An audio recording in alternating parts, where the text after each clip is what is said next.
High বন্ধুরা, কেমন আছো? আশা করি ভালো আছো। আবারও নিয়ে চলে এলাম নতুন একটা ভিডিও। ভালো লাগলে লাইক কমেন্ট করবেন আর সব বন্ধুদের কাছে ভিডিওটা শেয়ার করে দেবেন।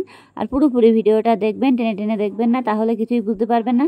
চলো তাহলে দেখা যাক কি করতে পারি। এই ভেন্ডি আর আলু দিয়ে মাছ দিয়ে রান্না হবে।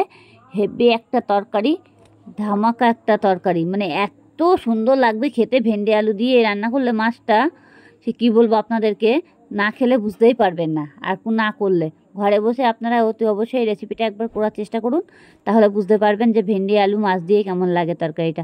অনেক সময় আমরা ভাজা খাই, অনেক কিছু করি, সব সময় ভাজা।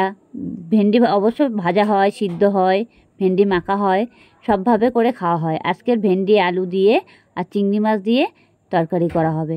চলো তাহলে আমি ঝটপট করে, দেরি না করে, আমি এগুলো নিয়ে এসেছি সামনে। দেখতেই পাচ্ছ এখানে 4টা আলু আছে আর এই ভেন্ডি আছে। অবশ্য আমাদের ঘরের লোকের ইচ্ছা করছিল আজকে ভেন্ডি আলু চিংড়ি মাছ দিয়ে রান্না করার জন্য। যাই হোক, আমি এখানে 500 গ্রাম চিংড়ি মাছ নিয়ে এসেছি।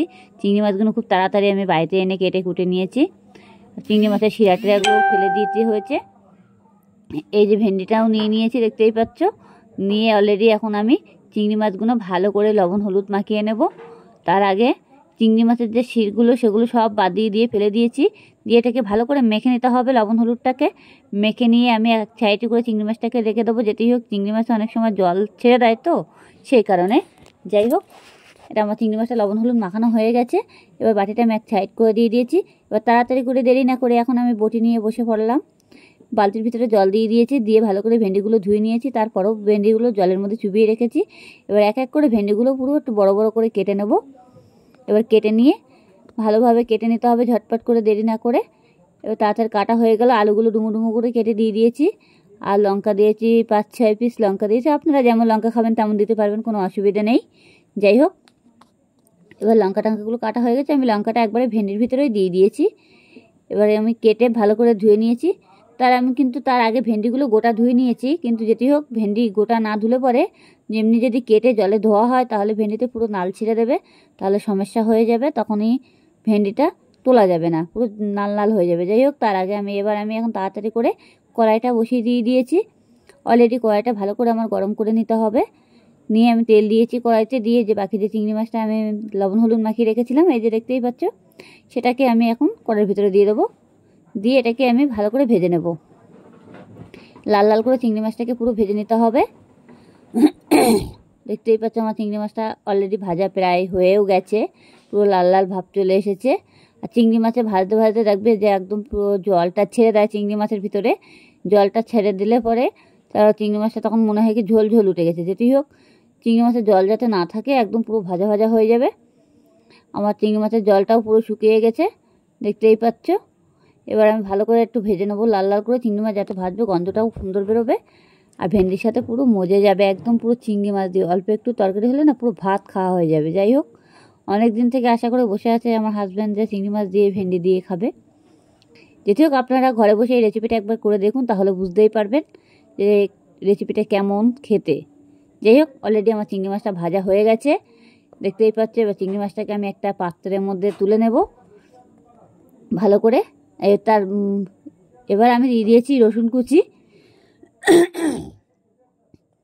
অল্প একটু রসুন দিয়েছি থেতো করে, আর পেঁয়াজ দিয়েছি একটা। এবার আমি যেটি হোক, চিংড়ি মাছটা তুলবো ভাবছিলাম, কিন্তু চিংড়ি মাছটা তুললাম না। এবার আমি একবারে সব দিয়ে দিলাম। দিয়ে এটাকে আমি ভালো করে আবারও ভেজে নেব। চিংড়ি মাছের সাথে পেঁয়াজ আর রসুনটা ভালো করে ভেজে নিতে হবে, যাতে কাঁচা গন্ধ ভাবটা না থাকে, সেরকমভাবে ভেজে নিতে হবে। ভাবছিলাম চিংড়ি মাছটা তুলে নেবো, তারপর ভাবলাম না থাক, একবারে ভেজেই নেই, তাহলে কোনো প্রবলেম হবে না। আমি এবার লবণ দিয়েছি, জিরের গুঁড়ো দিয়েছি। এবার হলুদ দিয়ে দিয়ে এটাকে আমি ভালো করে ভেজে নিয়েছি। এবার পুরো চিংড়ি মাছটার মধ্যে পুরোপুরি ভেজে নিলাম। দেখতেই পাচ্ছ আমার পেঁয়াজগুলোও পুরো ভাজা হয়ে গেছে, একটু লাল লাল হয়ে গেছে। পুরো পোড়াবো না পেঁয়াজগুলো, তাহলে কোনো গন্ধ থাকবে না পেঁয়াজের। যেটি হোক, এটাকে আমি ভালো করে ভেজে নিতে হবে। এবার ভেজে নিয়ে এবার আমার যে সবজিটা, সেটা আমি তাড়াতাড়ি করে নিয়ে আসবো। কেটে কুটে তো গুছিয়ে রেখে দিয়েছি সবজিগুলো তাড়াতাড়ি করে। অলরেডি আমার পেঁয়াজটা অলরেডি ভাজাও হয়ে গেছে, দেখতেই পাচ্ছ, একটু সাদা সাদা ভাব রয়েছে। এবার আমি আমার সবজি কাটাটা সেটাকে আমি দেবো। যেটি হোক, ওটাকে এখনও দিইনি আমি। এবার গ্যাসটাকে একটু লো করে দিতে হবে, যদি মনে করবে যে পুড়ে যাচ্ছে তাহলে গ্যাসটাকে লো করে দিতে হবে। যাই হোক, আমার সবজিটা এবার দিয়ে দিয়েছি, ভেন্ডি আর আলুটা। আপনারা চাইলে আলু ভেজে নিতে পারো, কোনো অসুবিধা নেই। আর আলু ভাজার কোনো প্রশ্ন নেই, দুটো আলু মাত্র, তাহলে দুটো চারটে আলু তো আবার ভাজবো কি, ভেন্ডির মধ্যে একদম পুরো কষা কষা হয়ে যাবে। একদম পুরো ভেন্ডিতে কোনো মানে জল দেওয়া যাবে না এখন, যেটি হোক জল দিলে পরে পুরো জল মানে লাল লাল টাইপের হয়ে যাবে, তখন আরেকটা সমস্যা হয়ে যাবে। যাই হোক, এবার এটাকে ভালো করে কষাই করে নিতে হবে। হালকা একটু চিনি দিয়ে দিলাম ভেন্ডিটির ভিতরে, তরকারিটা কোষ্ঠ ভাবটা থাকবে। অনেক সময় যে ভেন্ডির মধ্যে যে কোষ্ঠ ভাবটা থাকে সেটা আর থাকবে না। আর সব তরকারি থেকে একটু চিনি দিলে পরে তরকারির টেস্টই আলাদা হয়, কালারটাও ভালো আসে, দেখতেও ভালো লাগে, খেতেও ভালো লাগে, একটু টেস্টি হয় অন্যরকম তরকারির। যাই হোক, আমরা একটু মানে মিষ্টি তরকারির ভিতরে একটু দিতে ভালো লাগে আমার আর কি। আপনারা চাইলে দেবেন, না চাইলে না দেবেন, কোনো ব্যাপার নেই। যাই হোক, এবার এটাকে ভালো করে কষাই করে নিতে হবে। আর সবসময় মশলাটা বেশি কষাই করে নিলে পরে সবজির ভিতরে দিলে সেই তরকারি খেতে কিন্তু খুবই স্বাদ হয়। যাই হোক, এটাকে আমি ভালো করে এখন নাড়াচাড়া দিয়ে দেবো। মনে হচ্ছে যে কড়ার ভিতরে এটা লেগে যাচ্ছে, কিন্তু ভেন্ডির যে ভাবটা সেটা কড়াইতে মানে টাইট হয়ে গেছে। যাই হোক, আমি গ্যাসটা ছোলো করে দিয়ে এটাকে আমি আবারও মানে তুলে নেব, অসুবিধা হবে না, তাহলে কড়ার গায়ে লাগবে না। ভেন্ডির নাল ভাবটা ছেড়ে দিয়েছে, দেখতেই পাচ্ছ। ভেন্ডিটা যখন জল ভাবটা কেটে গেছে, নাল ভাবটাও ছেড়ে দিয়েছে অলরেডি। আমি এখন তরকারির মধ্যে জল দিয়ে দিলাম। এই যে জল দিয়ে দিয়েছি, বেশি জল তো অবশ্য দেবো না, যেটুকু দেওয়ার মতো সেটুকু দিয়েছি। হালকা হালকা একটু ঝোল ঝোল মতন রাখবো, তাহলে খাওয়া যাবে আর তরকারিটা টেস্টি হবে ভালো। যাই হোক, এটাকে আমি এখন ভালো করে নাড়াচাড়া দিয়ে নিচ্ছি, একবারে সব কিছু বসিয়ে দিয়ে এটাকে আমি এখন ভালো করে ঢাকা দিয়ে দিলাম। এই ঢেকে দিয়ে আমি কিছুক্ষণ পরে আবারও ফিরে এলাম। আমার তরকারিটা অলরেডি হয়ে গেছে, দেখতেই পাচ্ছ। আমি গ্যাসটাকে অফ করে দিয়েছি, দেখেছো কালারটাও কত সুন্দর চলে এসেছে, একদম পুরো পারফেক্ট। এখন আমি একটা পাত্রে ঢেলে নিলাম। এই যে, আপনারা ঘরে বসে অতি অবশ্যই এই রেসিপিটা একবার করার চেষ্টা করুন, তাহলে বুঝতে পারবেন খেতে কতটা স্বাদ। একবার করলে পরে বারবার খেতে ইচ্ছে করবে, খুবই স্বাদ হয়। ভেন্ডি আলু চিংড়ি মাছ দিয়ে এই রেসিপি ঘরে বসে একবার করলে পরে না, তখনই বারবার ইচ্ছা করবে যে আর একবার একটু করে তৈরি করে খাই।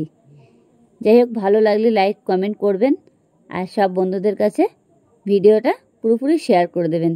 দেখতেই পাচ্ছে তরকারিটা একদম অলরেডি একদম পুরো পারফেক্ট হয়ে গেছে। আমি নামিয়ে পাত্রের মধ্যে সামনে নিয়ে চলে এসেছি, এখন আমরা পরিবেশন করব।